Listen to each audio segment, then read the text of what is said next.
Coach, why don't you begin with an opening statement? Yeah, really excited to participate in the Music City Bowl. Our team has had an excellent week of practice so far and done they're really excited about the opportunity to play. We spent last week and the weekend really on developmental practices, working on fundamentals and continue to sharpen our techniques and fundamentals, and we've transitioned into preparing for Iowa.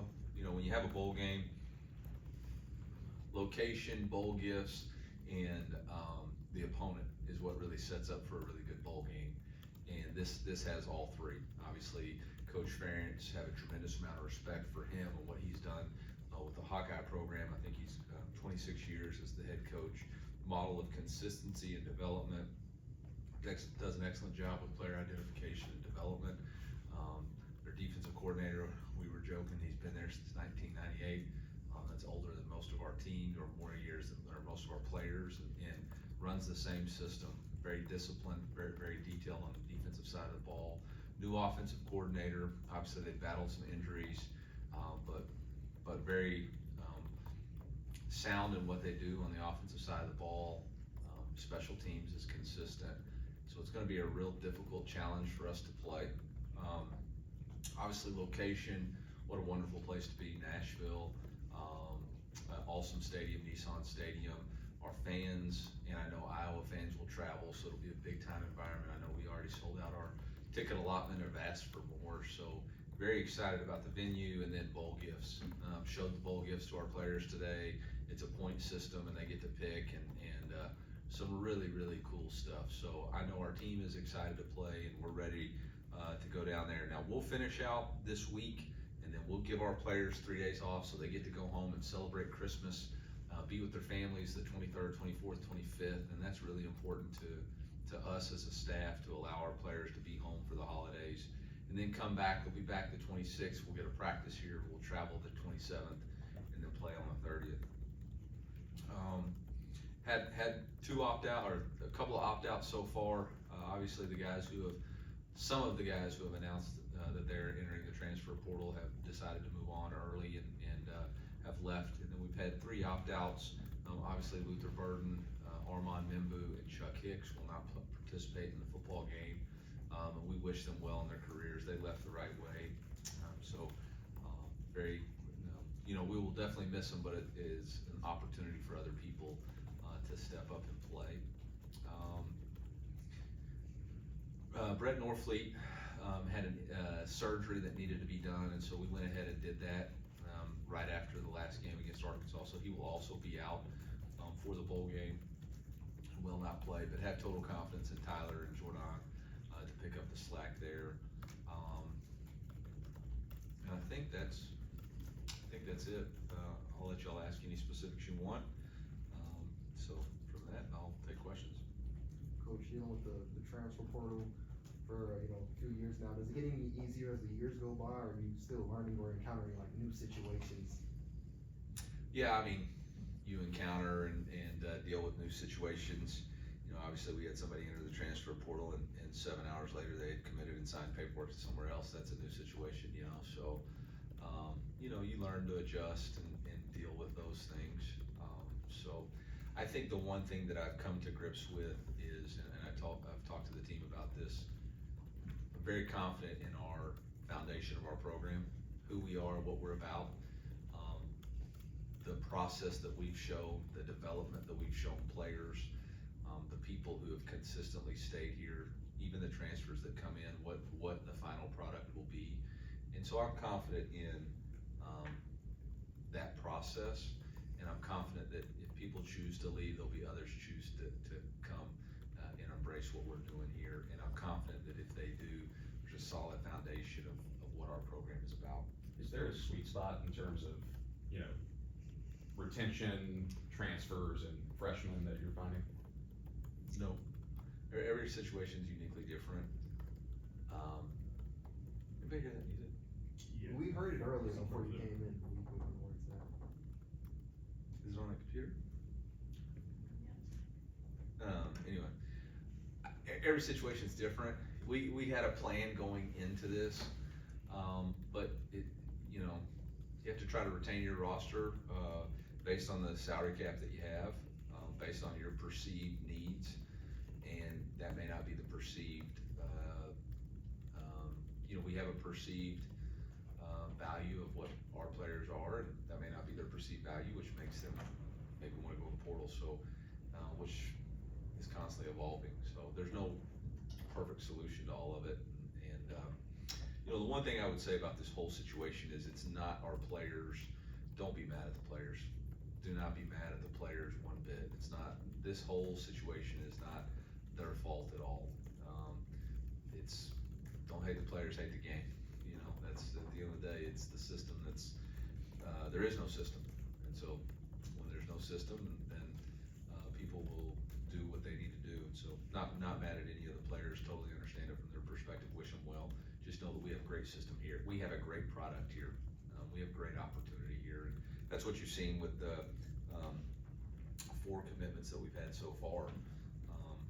Really good 5 commitments that we've had so far. Really good players that fit our system, know exactly what they're getting. Yeah, along those lines, I guess I would just ask Tom Fleming, do you suspect tampering in case any of the 3 freshmen that decide to transfer out? Nah, I don't know.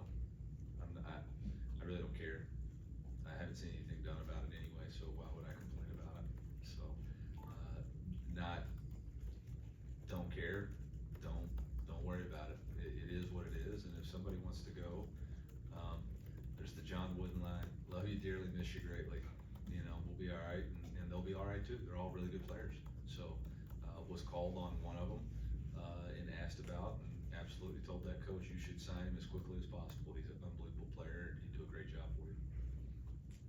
Coach, if we just, with those freshmen, what's your reaction when you have a guy who's been around 1 year and decides to go? You mean 6 months? Or You mean 6 months, yeah. You mean 6 months?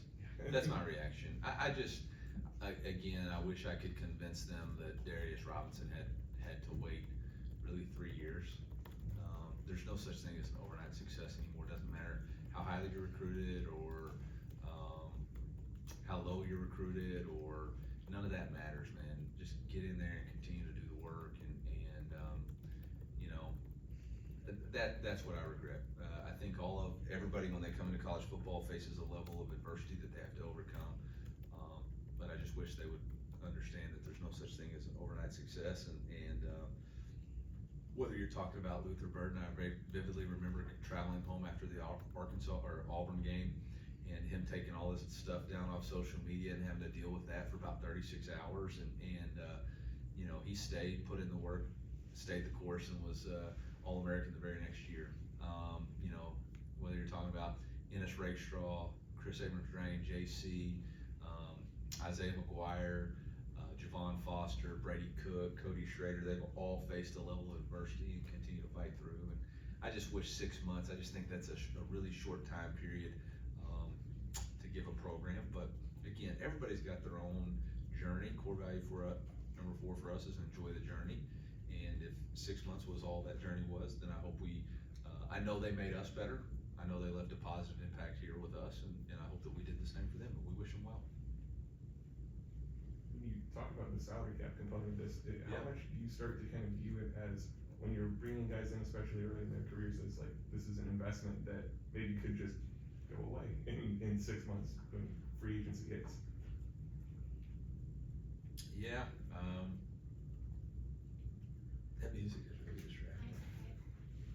I don't belong in. Yeah, sorry. That's okay. It's all right. I guess it is. I'm to the point now where it is what it is, and until who's in charge of college football? So what good does it do me to complain? I don't know who's in charge.